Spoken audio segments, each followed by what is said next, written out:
Welcome to Sinha commerce classes. आज के इस वीडियो में मैं आपको अकाउंट्स ऑफ बैंकिंग कंपनीज का जो चैप्टर है बीकॉम पार्ट 2 से रिलेटेड स्पेशलाइज्ड अकाउंटिंग में इस चैप्टर से रिलेटेड मैं आपको format of balance sheet bank का, कॉमर्शियल बैंक का और आपका प्रॉफिट एंड लॉस अकाउंट का फॉर्मेट क्या करूंगा, एक्सप्लेन करूंगा।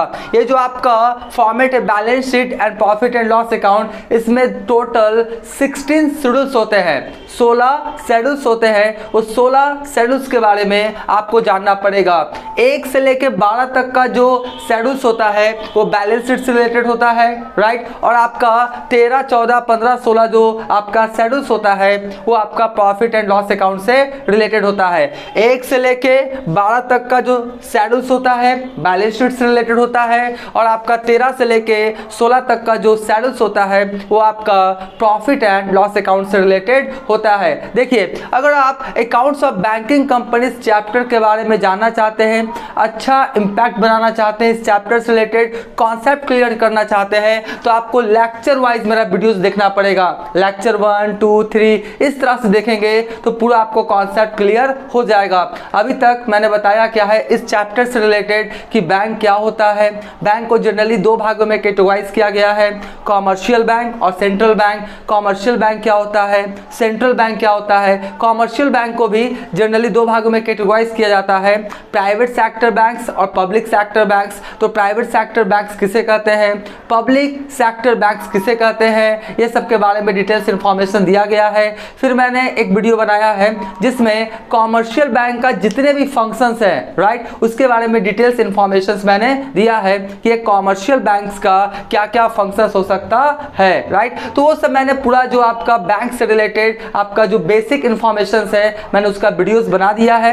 अगर आपको देखना है तो चले जाएंगे सिन्हा कॉमर्स क्लासेस चैनल में, वहां पे आपको एक प्लेलिस्ट मिलेगा अकाउंट्स ऑफ बैंकिंग कंपनीज, उसमें वो सारे वीडियोस क्या है आपका अवेलेबल है। आज हम लोग बात करेंगे balance sheet of commercial bank और आपका profit and loss account of commercial bank. देखिए, सबसे पहले आपको 1 से लेके 16 तक का जो शेड्यूल्स है उसके बारे में समझना पड़ेगा। इसमें जो आपका 1 से लेके 12 और आपका 13 से लेके 16 जो आपका 1 से लेके 16 शेड्यूल्स है इसके बारे में आपको समझना पड़ेगा। शेड्यूल्स मतलब क्या, अनुसूची, एक तरह से हेड है आपका। शेड्यूल्स क्या, हेड है कि कौन सा हेड में कौन सा expenses, assets, loan, liabilities, reserves etcetera जाएगा, आपको एलोकेट करना है। और जस्ट लाइक क्या है आपका फाइनल अकाउंट है, फाइनल अकाउंट्स ऑफ आपका बैंकिंग कंपनीज। ये जो चैप्टर है ना accounts of banking companies, just like final account है किसका, कॉमर्शियल बैंक का। यानी कॉमर्शियल बैंक्स का हम लोग क्या बनाएंगे, फाइनल अकाउंट्स, कि आपका बैलेंस शीट कैसे बनता है, कॉमर्शियल बैंक्स का प्रॉफिट लॉस कितना हुआ उसको कैसे फाइंड आउट करते हैं। यही फाइनल अकाउंट्स में हम लोग यही ना पढ़ते थे क्लास 11, 12 या बीकॉम पार्ट 1 में कि आपका सोल ट्रेड का बिजनेस है या पार्टनरशिप का बिजनेस है या आपका कंपनीज है, उसका हम लोग कैसे प्रॉफिट लॉस निकालते हैं, फाइनेंशियल पोजीशंस को फाइंड आउट करते हैं। तो यहाँ पर भी हम लोग जस्ट लाइक क्या पढ़ेंगे, कॉमर्शियल बैंक्स का फाइनल अकाउंट्स, जिसमें आपको बैलेंस शीट और प्रॉफिट एंड लॉस अकाउंट बनाना पड़ेगा, राइट। तो अब देखिए मैंने क्या किया, आपके सुविधा के लिए मैंने क्या किया, फॉर्मेट लिखा है। ये बैलेंस शीट का फॉर्मेट है और ये क्या है, प्रॉफिट एंड लॉस अकाउंट का। अब आप फुल कॉन्सेंट्रेशन के साथ ये बैलेंस शीट का फॉर्मेट और आपका प्रॉफिट एंड लॉस अकाउंट का फॉर्मेट समझेंगे। सबसे पहले एक बात अपने दिमाग में आप सेट कर लेंगे कि 1 से लेके 12 तक का जो शेड्यूल्स है वो आपका बैलेंस शीट से रिलेटेड होता है। और एक बार फिर बोल रहे हैं, शेड्यूल्स मतलब क्या, हेड, कि कौन सा हेड में कौन सा जाएगा। जैसे फिक्स एसेट्स का हेड होता है, करेंट एसेट्स का हेड होता है, ये सब आप पढ़े होंगे। ऑपरेटिंग एक्सपेंसेस का हेड होता है, उसी तरीका से हेड है कि कौन सा हेड में कौन सा एक्सपेंसेस जाएगा। तो हेड बोले चाहे शेड्यूल्स बोले, बात क्या है आपका बराबर है। तो आपका देख लीजिए 1 से लेके 12 जो शेड्यूल्स है वो बैलेंस शीट से रिलेटेड है और 13 से 16 किससे रिलेटेड है, आपका प्रॉफिट एंड लॉस अकाउंट। और ये आपको याद करना पड़ेगा कि schedule 1 capital, schedule 2 reserve and surplus, schedule 3 deposit, schedule 4 ब्रोइंग्स, इसी तरीका से 1 से लेके 16 जो शेड्यूल्स है आपको याद करना पड़ेगा कौन सा शेड्यूल का कौन सा आपका हेड होता है, उसमें क्या होता है, ठीक है। तो अभी हम आपको डिटेल्स इंफॉर्मेशन देंगे। सबसे पहले क्या लिखा देखिए आपका ध्यान से, आपका format of balance sheet, balance sheet of, ठीक है, जो भी आपका बैंक का नाम रहेगा, balance sheet of state bank of India, balance sheet of ICICI bank, जो भी आपका बैंक्स का नाम रहेगा वो क्या करेंगे, लिख देंगे। क्वेश्चन में नाम बता देगा, आप नाम लिख देंगे, ठीक है। उसके बाद एज एट कौन सा आप डेट को बना रहे हैं, तो आपका एज एट 31 आपका मार्च 2023, 31 मार्च 2022 जो एज पर क्वेश्चन रहेगा आप क्या करेंगे, लिख देंगे। अब यहाँ पर देखिए मैंने ये क्या लिखा है, मैंने लिखा है 30 omitted, 3 या 3 zeros omitted, यानी 3 जीरो छोड़ के। omitted मतलब क्या होता है, 3 जीरो छोड़ के, यानी जो भी आपको अमाउंट लिखा जाएगा उसमें 3 जीरो क्या करेंगे, छोड़ देंगे। अब बोलेंगे सर छोड़ते क्यों है, देखिए ये बैंक से ना, इसमें करोड़ों अरबों का क्या होता है, ट्रांजेक्शन होता है, करोड़ों अरबों का ट्रांजेक्शन होता है, बार बार जीरो लिखना, बार बार जीरो लिखना। वो अब 10 लाख करोड़ तो जीरो जीरो लिख रहा है, आपका 5 करोड़ जीरो जीरो लिख रहा है, तो वही बोलता है बार बार जीरो क्यों लिखेगा, तो यहाँ बोलता है 3 zeros omitted, मतलब 3 जीरो छोड़ के। तो मान लेते हैं आपको 1 लाख लिखना है, देखिए आपका हुआ ना 1 लाख होगा, 1 लाख होगा ऐसे, यहाँ पे हुआ आपका 5 जीरो, तो यहाँ पर क्या बोलता है 3 जीरो का आप छोड़ दीजिए, 3 जीरो को छोड़ दीजिए, आप सिर्फ कितना लिखिए 100 लिखेंगे तो 1 लाख ही कहलाएगा। तो ये माना जाएगा कि 100 में 3 जीरो छोड़ा गया है, मतलब छूट गया है, ठीक है। तो आपको 1 लाख लिखना है तो कितना लिखिएगा आप 100 लिखिएगा तो आपका 1 लाख को माना जाएगा। तो 3 zeros omitted रहेगा, चाहे आपका बैलेंस शीट हो, चाहे आपका प्रॉफिट एंड लॉस अकाउंट हो। यह बात आप समझ गए होंगे। अब देखिए सबसे पहले क्या है, ये कैपिटल एंड लायबिलिटीज है और ये क्या है आपका एसेट्स एंड प्रॉपर्टीज है। तो आप बोलेंगे सर हम लोग तो आपका हॉरिजॉन्टल पढ़े थे कि इधर आपका कैपिटल लायबिलिटीज और इधर एसेट्स प्रॉपर्टीज, नहीं आप पहले से ऐसे ना जानते हैं। देखिए मैं कहां पे लिखता हूं, यहां पे लिख के थोड़ा सा समझाना चाहता हूं। ये जो बैलेंस शीट था ना, तो हम लोग ऐसे लिखते थे ना, इधर आपका एसेट्स, राइट, इधर एसेट्स और इधर क्या था कैपिटल और क्या था मेरा लायबिलिटीज, ठीक है। तो ऐसे हम लोग बनाते थे हॉरिजॉन्टल में, लेकिन अब हॉरिजॉन्टल नहीं बनेगा, ये क्या बनेगा वर्टिकल, क्या बनेगा वर्टिकल, याद रखिएगा। तो सबसे पहले देखिए ध्यान से कि जो आपका कैपिटल लायबिलिटीज है और कैपिटल लायबिलिटीज ये शेड्यूल नंबर है, उसके बाद एज एट 31/3 जो भी आपका डेट रहेगा, जनरली 31 मार्च को ही होता है, 31 दिसंबर वाला यहाँ पे कॉन्सेप्ट नहीं होता है कि 1 जनवरी से 31 दिसंबर ना, ऐसा नहीं हो सकता है, 1 अप्रैल से 31 मार्च। तो 31 मार्च कौन सा क्लोजिंग है वो लिख देंगे, ये करेंट ईयर वाला है, ठीक है, और ये कौन वाला है आपका प्रीवियस ईयर वाला। तो अगर आपके क्वेश्चन में प्रीवियस ईयर करेंट ईयर दोनों डेटा देगा, दोनों भरना पड़ेगा, और जनरली मैक्सिमम क्वेश्चन में सिर्फ कौन वाला डेटा देगा आपका करेंट ईयर वाला, तो आपका प्रीवियस ईयर वाला में भरने की आवश्यकता नहीं है। तो ये हो गया आपका। उसके बाद देखिए क्या क्या है, कैपिटल 1 जो है वो शेड्यूल 1 से रिलेटेड होता है, याद करना पड़ेगा, बार बार बोल रहे हैं, कैपिटल जो है वो शेड्यूल 1 में जाता है, रिजर्व एंड सरप्लस शेड्यूल 2 में जाता है, डिपॉजिट्स शेड्यूल 3 में जाता है, ब्रोइंग्स आपका शेड्यूल 4 में जाता है, other liabilities and provision schedule 5 में जाता है। तो आप बोलेंगे सर ये सब में आखिर जाता कौन कौन है, देखिए ये सब जो है ना, ये सब हेड है, ये सब क्या है, हेड है। इसके अंदर बहुत सारा क्या है आपका आइटम्स होता है, जैसे फिक्स असेट्स, तो फिक्स असेट्स क्या हेड है, उसमें क्या क्या जाएगा, land and building, plant and machinery, furniture, car, computer, mobile, laptop, AC आपका एक्सेट्रा जाएगा। अगर आपका करंट असेट्स है तो उसमें cash in hand, cash at bank, sundry debtors, bill receivable, prepaid expenses, accrued income, closing stock, short term investment etcetera, ये सब जाएगा। करंट लायबिलिटीज है तो bills payable, outstanding expenses, short term loans, bank overdraft, ये सब जाता है। उसी तरीका से हेड है, जिस हेड से रिलेटेड जो आपका आइटम्स रहेगा उसी हेड में जाएगा।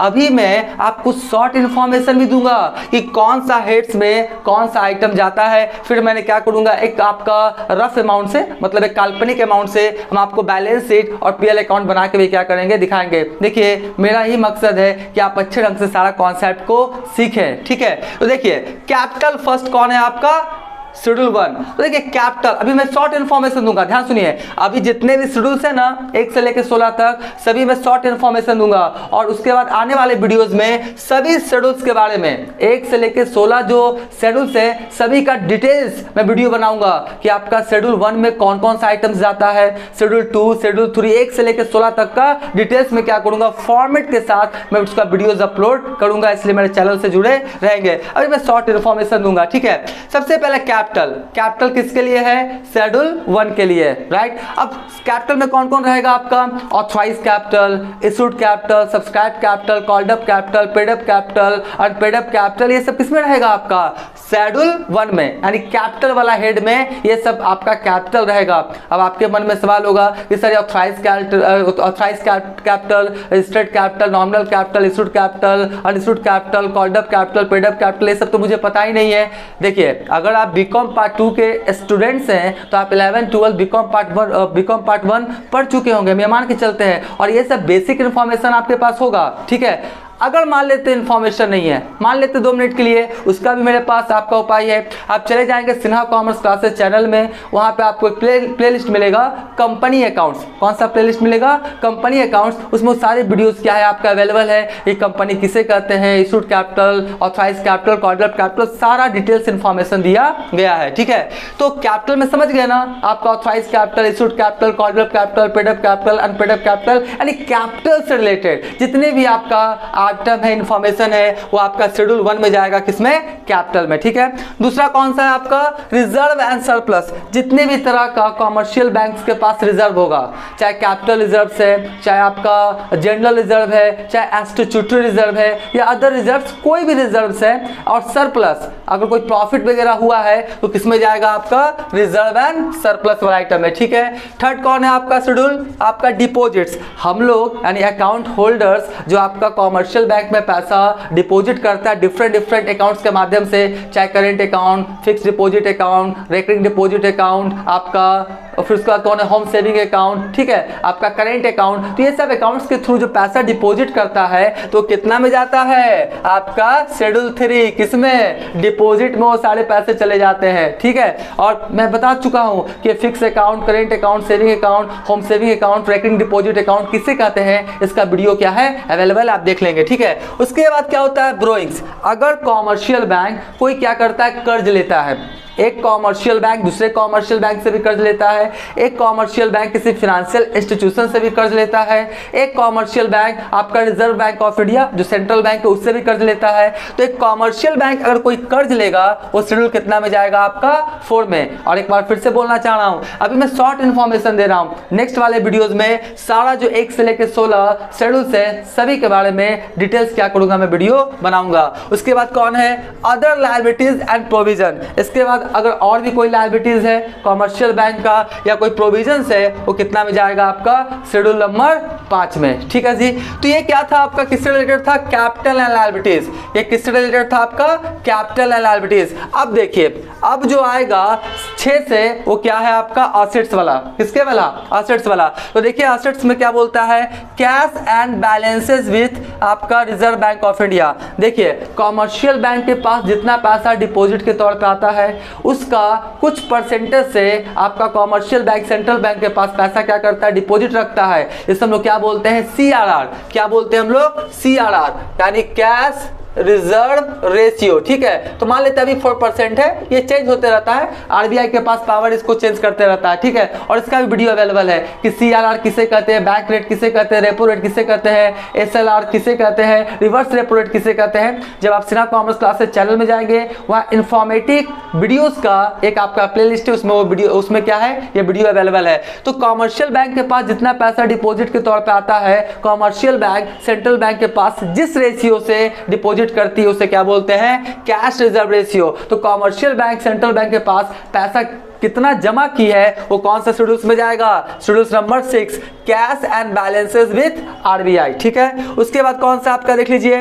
Balances with banks and money at call and short notice. यानी कॉमर्शियल बैंक के पास कितना पैसा कैश के रूप में अवेलेबल है। ये कहां था? ये आपका central bank reserve bank of India के पास कितना पैसा कॉमर्शियल बैंक का अवेलेबल है। ठीक है, और ये कौन है? आपका कॉमर्शियल बैंक के पास खुद आपका बैलेंस कितना अवेलेबल है, या बोलता है क्या? Money at call short notice. यानी बस आपका बोलेगा कॉमर्शियल बैंक और पैसा उसके पास क्या जाएगा? आ जाएगा। शॉर्ट नोटिस देगा, जिसको पैसा दिए हुए है बस शॉर्ट नोटिस देगा और पैसा क्या हो जाएगा? कॉमर्शियल बैंक के पास आ जाएगा। तो ये balance with banks and money at call and short notice, ये आपका शेड्यूल नंबर कितना? आपका 7। ठीक है जी, उसके बाद इन्वेस्टमेंट। अगर कॉमर्शियल बैंक कहीं पैसा अपना इन्वेस्ट किया है, चाहे किसी कंपनी का सिक्योरिटीज खरीदा है, सिक्योरिटीज में क्या क्या आते हैं आपको पता होना चाहिए? Equity shares, preference shares, bonds, debentures, treasury bill etcetera, है ना। तो ये सब आपका कहीं आपका कॉमर्शियल बैंक क्या किया, इन्वेस्टमेंट किया है या लैंड परचेज किया है या कुछ भी आपका इन्वेस्टमेंट किया है, वो आपका कितना आ जाएगा, शेड्यूल नंबर 8। तो इन्वेस्टमेंट के लिए शेड्यूल नंबर कितना बना हुआ है आपका 8, ठीक है।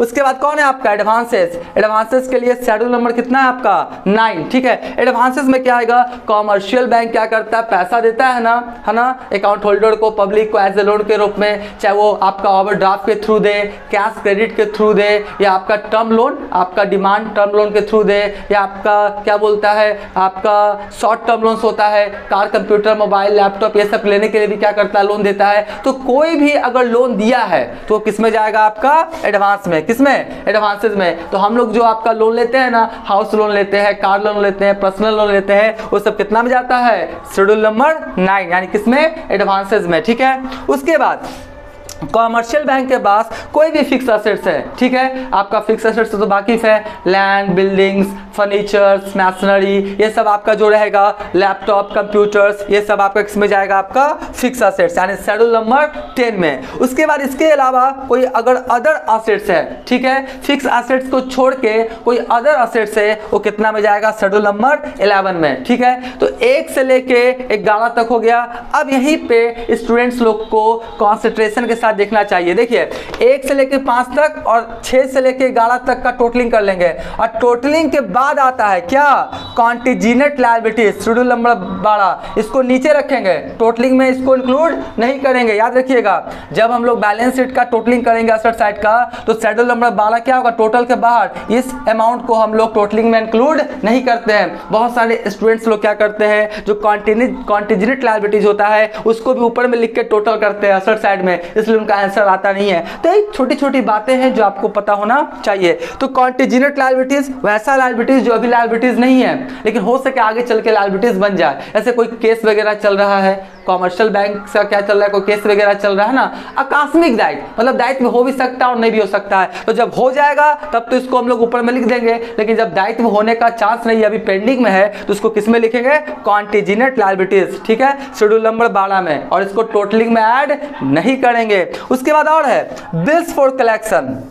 अब बोलेंगे सर बिल्स फॉर कलेक्शन के लिए कोई भी शेड्यूल का जिक्र नहीं है, ठीक है। आपका बिल्स फॉर कलेक्शन इसी तरह से अमाउंट खाली दिखा देंगे। और सवाल उठता है कि बिल्स फॉर कलेक्शन होता क्या है। देखिए अगर आप कॉमर्स के स्टूडेंट्स हैं, राइट, और आपने क्लास 11th में एक चैप्टर पढ़े होंगे accounting of bills of exchange, accounting of bills of exchange, अगर आपने नहीं देखा तो उसका प्लेलिस्ट अवेलेबल है सिन्हा कॉमर्स क्लासेस चैनल में, आप जाके देख लेंगे। तो जो आपका बिल्स फॉर कलेक्शन, तो ड्रायर के पास जो बिल लिखता है ना, ड्रायर के पास जो बिल्स होता है ना, उसको वो 4 तरीका से ट्रीटमेंट कर सकता है। पहला जो बिल रिसीवेबल ड्रायर के पास है, जो सेलर के पास है, उसका पेमेंट मैच्योरिटी डेट पे जाके खुद ले।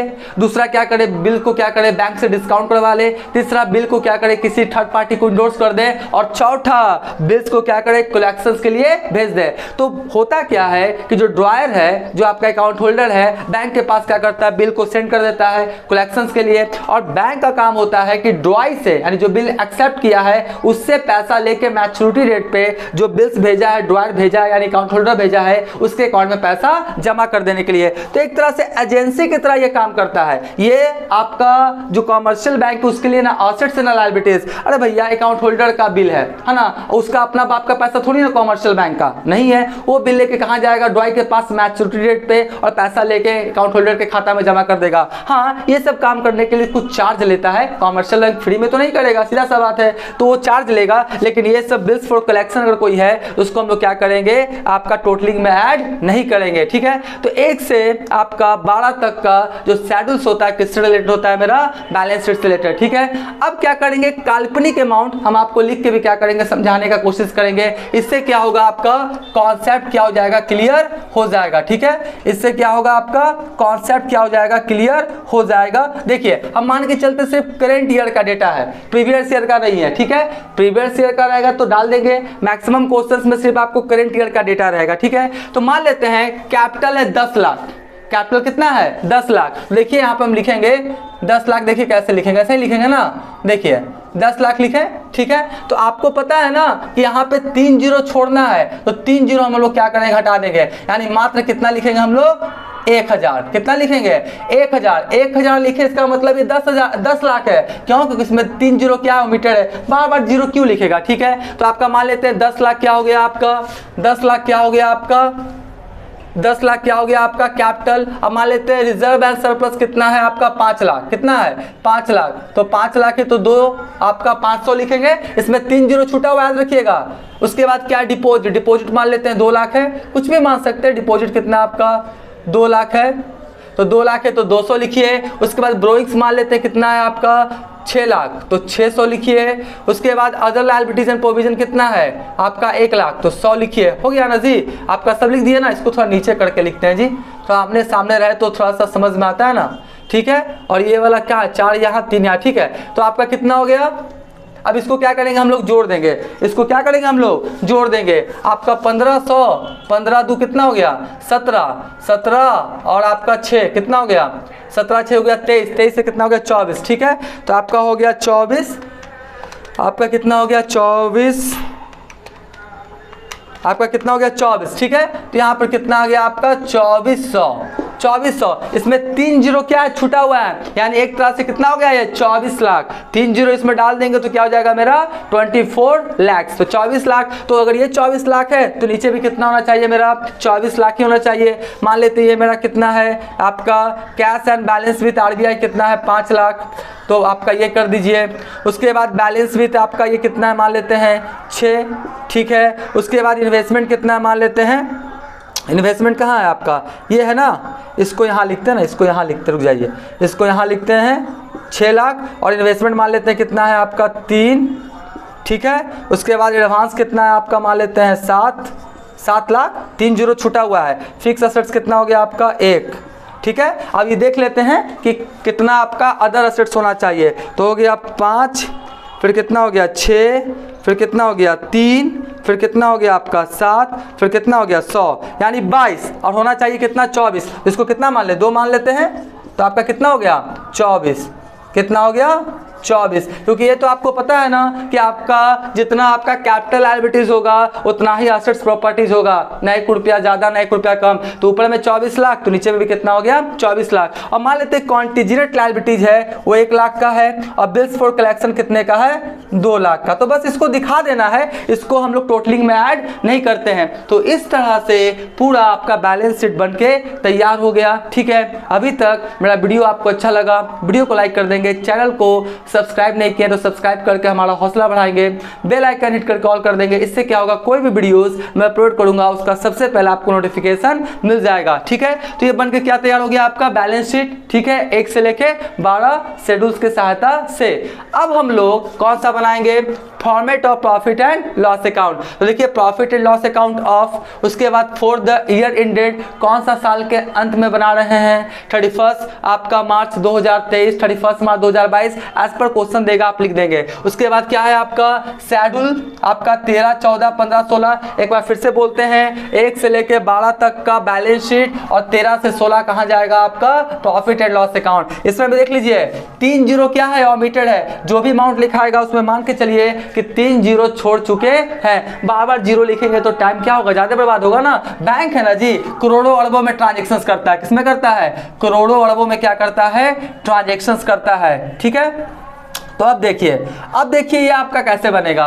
सबसे पहले क्या हो जाएगा इनकम, सबसे पहले क्या होगा इनकम, और इनकम में क्या होगा इंटरेस्ट अर्न, इनकम में क्या होगा इंटरेस्ट अर्न। अब देखिए सबसे इंपॉर्टेंट इनकम का जो सोर्स होता है कॉमर्शियल बैंक का, वो किससे पैसा कमाता है, इंटरेस्ट से। जो आपको लोन के रूप में पैसा देता है ना, उस पर क्या चार्ज करता है, इंटरेस्ट। चाहे आप हाउस लोन ले, कार लोन ले, पर्सनल लोन ले, या कोई भी लोन ले, कैश क्रेडिट ओवरड्राफ्ट कुछ भी ले, तो आपको उस पर क्या लेगा इंटरेस्ट। तो कॉमर्शियल बैंक का सबसे इंपॉर्टेंट जो आपका इनकम का स्रोत होता है क्या होता है, इंटरेस्ट अर्न। अरे कॉमर्शियल बैंक सामान थोड़ी बेचता है कि आपका कार, कंप्यूटर, मोबाइल, लैपटॉप, आपका घड़ी या आपका क्लॉथ वगैरह खरीदता और बेचता है। इस तरह का काम कॉमर्शियल बैंक नहीं करता, ट्रेड नहीं करता है, खरीद और बिक्री का काम नहीं करता है, इसलिए ट्रेडिंग अकाउंट नहीं बनता है। Trading account profit and loss account में नहीं बनता है। क्यों? क्योंकि ट्रेडिंग अकाउंट में क्या होता है, कितना का खरीदे कितना का बेचे वो सब आपका होता है, यानी purchase and sales related data होता है। तो परचेज सेल्स तो होगा नहीं, इसलिए ट्रेडिंग अकाउंट का इन्फॉर्मेशन या ट्रेडिंग अकाउंट का डेटा से हमको कोई भी मतलब कॉमर्शियल बैंक में नहीं होता है। ठीक है,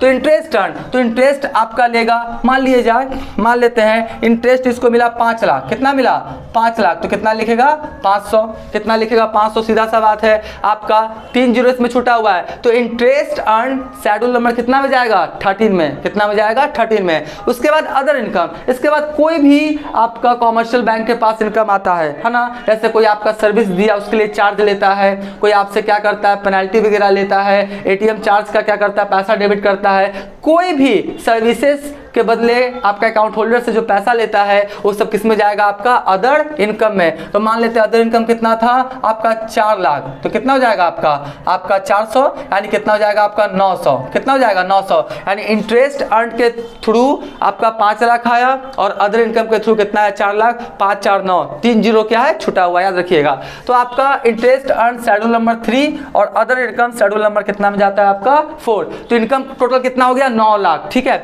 अब देखिए अब तो एक्सपेंडिचर भी होगा ना, सीधा सा बात है, तो इनकम में से एक्सपेंडिचर क्या करेंगे लेस करेंगे, देखेंगे प्रॉफिट हुआ या लॉस। इंटरेस्ट एक्सपेंडिचर में इंटरेस्ट एक्सपेंडेड, देखिए यहाँ पे क्या किया इंटरेस्ट अर्न किया, अब इंटरेस्ट देना भी तो रहता है। हम लोग जो अकाउंट होल्डर जो बैंक में पैसा जमा करता है डिफरेंट अकाउंट्स के माध्यम से, चाहे करेंट अकाउंट, चाहे सेविंग अकाउंट, चाहे home saving account, recurring deposit account, है ना, मल्टीपल ऑप्शन आपका अकाउंट था, तो पैसा जो जमा करता है अकाउंट होल्डर बैंक में, तो बैंक अकाउंट होल्डर को उस पर क्या देता है इंटरेस्ट, क्या देता है इंटरेस्ट। तो इंटरेस्ट पेड भी तो करना पड़ेगा ना, तो मान लेते हैं इंटरेस्ट पेड कितना किया आपका 2 लाख, इंटरेस्ट पेड कितना किया 2 लाख, तो जो इंटरेस्ट एक्सपेंडेड या इंटरेस्ट पेड का जो शेड्यूल है वो कितना है आपका 15। इसे याद रखना पड़ेगा, 1 से 16 आपको याद रखना पड़ेगा, याद रखिए। उसके बाद क्या ऑपरेटिंग एक्सपेंसेस के लिए शेड्यूल कितना है आपका 16। कोई भी ऑपरेटिंग एक्सपेंसेस आप पीएल के डेबिट में जो लिखते हैं salary, rent, printing and stationery, audit fees, आपका टेलीफोन बिल, है ना, आपका ये सब जितने भी आपका ऑपरेटिंग यानी बैंक को चलाने से रिलेटेड, कॉमर्शियल बैंक को चलाने से रिलेटेड जितने भी तरह का खर्च होता है वो सब क्या किस में आएगा ऑपरेटिंग एक्सपेंसेस शेड्यूल नंबर कितना में आएगा आपका 16 में। तो मान लेते हैं कितना आपका हुआ 1 लाख, कितना हुआ 1 लाख। उसके बाद आप देखिए कि क्या कोई कॉन्टिजेंस आपका प्रोविजन एंड कॉन्टिजेंस है, कोई आप प्रोविजंस किए हैं कि आने वाले समय में पैसा डूब सकता है, कोई प्रोविजन या कंटीजेंसी रहेगा तो उसको क्या करेंगे हम लोग यहाँ पे दिखा देंगे। चलिए हम दिखाते हैं कि आपको क्या हो कॉन्सेप्ट क्लियर हो। मान लेते हैं प्रोविजन एंड कॉन्टिजेंसी कितना है आपका, मान लेते हैं 50,000, कितना है 50,000, तो कितना लिखेंगे हम लोग 50। ठीक है, और ध्यान से प्रोविजन एंड कॉन्टिजेंसी के लिए शेड्यूल नहीं है, ये सीधा सीधा लिखा जाता है आपका 13, 14, 15, 16 तक ही है, ये नहीं कि इसको 17 कर दीजिएगा, नहीं। तो प्रोविजन एंड कॉन्टिजेंसी जो है इसके लिए किसी तरह का शेड्यूल का जिक्र नहीं है। ठीक है, तो ये भी मैंने लिख दिया, मान लेते कितना था आपका 50,000, तो मैंने लिख दिया। तो अब आप देखिए, अब आप सीधा सा मतलब है आप समझ जाएंगे। तो हुआ क्या, इनकम कितना हुआ 9 लाख, ठीक है 9 लाख इनकम हुआ और 3.5 लाख क्या हुआ एक्सपेंसेस, तो 3.5 घटा देते हैं तो कितना बचा 550, यानी 550, यानी आपका 5,50,000 ये मेरा क्या हो गया, सॉरी 1 मिनट रुक जाइएगा, यहाँ पे थोड़ा सा इसको हम लोग टोटलिंग करना था ना, यहाँ पर कितना हो गया 3.5, यहाँ पे कितना हो गया 3.5। देखिए तो टोटल इनकम कितना हुआ आपका 9 लाख और आपका एक्सपेंसेस कितना हुआ 3.5 लाख। ठीक है, तो आपका बचा कितना 5,50,000। तो देखिए अब आएगा थर्ड में profit and loss, net profit and loss for the year. ठीक है, तो फॉर द ईयर कितना हो गया आपका 550 हुआ ना। देखिए net profit and loss for the year, अगर माइनस में आता तो लॉस आता, अब प्रॉफिट प्लस में आया तो क्या हो गया मेरा प्रॉफिट हुआ। इनकम प्रॉफिट 9 लाख, एक्सपेंसेस कितना 3.5, तो आपका कितना हो गया आपका 5.5। ठीक है, तो 5.5 लाख रुपया आपका क्या हुआ net profit for the year, ये लिख दिए। और अगर पिछले साल का कोई बैलेंस है, अगर profit and loss brought forward यानी पिछले साल का प्रीवियस ईयर का कोई बैलेंस है, उसको क्या करेंगे हम लोग लिख देंगे। हम मान के चलते अभी प्रीवियस ईयर का कोई भी बैलेंस नहीं है। तो अब देखिए यहां पर हो गया आपका कितना हो जाएगा आपका 550 हो जाएगा ना, 550 हो गया। ठीक है, अब देखिए यानी टोटल करेंट ईयर में आपका प्रॉफिट कितना हो गया 550, यानी आपका 5,50,000, 5,50,000। अब देखिए कैसे कैसे करेंगे। तो आप सबसे पहले 5,50,000 निकालिए, उसके बाद 4 में जितने भी तरह का एप्रोप्रिएशन होगा, है ना, एप्रोप्रिएशन होगा, जैसे सबसे इंपॉर्टेंट याद रखिएगा ट्रांसफर टू स्टैट्यूटरी रिजर्व, वैधानिक संचय। ध्यान से यहीं पे कॉन्सेप्ट है, चाहे क्वेश्चन में बोले या ना बोले, चाहे क्वेश्चन में बोले या ना बोले, जितना आपका प्रॉफिट हुआ है, जितना प्रॉफिट हुआ है उसका 25% आप स्टैट्यूटरी रिजर्व में क्या करेंगे, ट्रांसफर कर देंगे। कितना ट्रांसफर करेंगे, 25%। कितना ट्रांसफर करेंगे हम लोग, 25% क्या करेंगे हम लोग, स्टैट्यूटरी रिजर्व में क्या करेंगे, ट्रांसफर कर देंगे, चाहे क्वेश्चन में बोले या ना बोले। जब हम लोग पढ़ते थे ना उस समय 20% था स्टैट्यूटरी रिजर्व, तो समय समय पे प्रोविजन होते रहता है। अभी करंट में कितना चल रहा है आपका, 25%। एक बार फिर से सुनिए, जितना प्रॉफिट हुआ है क्वेश्चन में बोले अथवा ना बोले उसका 25% आपको स्टैट्यूटरी रिजर्व में ट्रांसफर कर देना है। तो देख लीजिए प्रॉफिट कितना हुआ आपका, 5,50,000 हुआ ना। देखिए मैं दिखा देना चाहता हूँ, कहीं पे कहाँ पे दिखाऊं, जगह का बहुत ज़्यादा क्या है कमी है। चलिए यहाँ पे दिखाने की कोशिश करता हूँ। ये जो स्टैट्यूटरी रिजर्व है ना, कितना हुआ आपका प्रॉफिट, 5,50,000, 5,50,000 का कितना, 25%। याद रखिएगा 5,50,000 का कितना, 5,50,000 का कितना, 25%, यानी 137.5। ठीक है, यानी कितना हो गया, 1,37,500, 1,37,500, उसमें 3 जीरो छोड़ के, है ना। तो चाहे क्वेश्चंस में बोले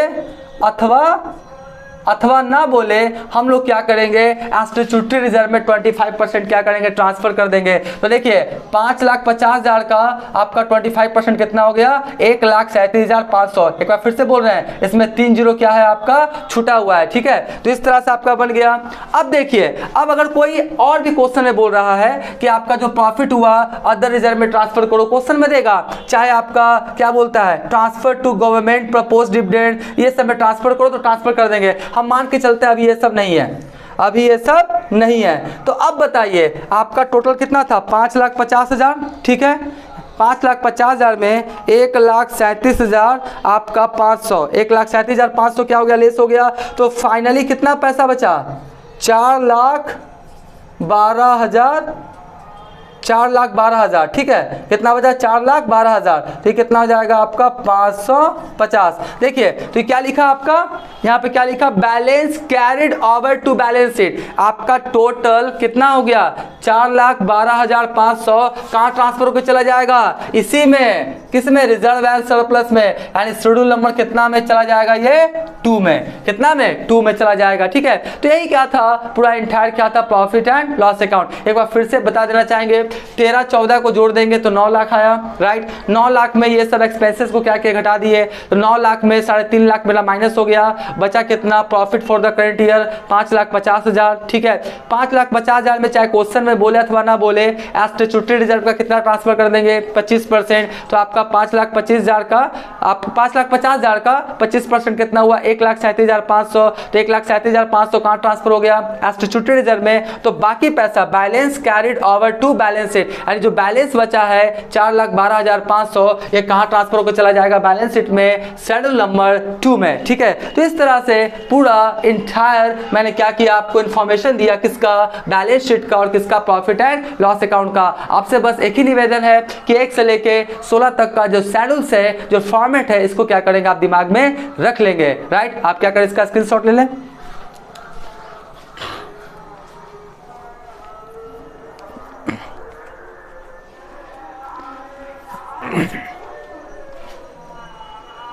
राइट, हम मान के चलते आपने क्या किया होगा, इसका स्क्रीनशॉट ले लिया होगा। अब नेक्स्ट वाले वीडियोस में मैं आपको प्रैक्टिकल क्वेश्चंस, देखिए इसी बुक से मैं बताऊंगा आपका प्रैक्टिकल क्वेश्चन। ये जो स्पेशलाइज अकाउंटिंग का जो बुक है, स्पेशलाइज अकाउंटिंग का डॉक्टर SM शुक्ल या डॉक्टर KL गुप्ता का। ठीक है, और मेरा जो बुक एडिशन है ना 2022 वाला, मेरा जो बुक एडिशन है 2022 वाला, तो इस बुक से क्या करूंगा, मैं आपको क्वेश्चंस एंड सॉल्यूशंस बनाते हुए चला जाऊंगा। अगर आपके पास पुराना वाला बुक एडिशन होगा, टेंशन मत लीजिएगा, बस थोड़ा ईयर का क्या होता है, चेंज होता है। ठीक है, तो आज का वीडियो, आज का क्लास मैं ही पे एंड करता हूँ।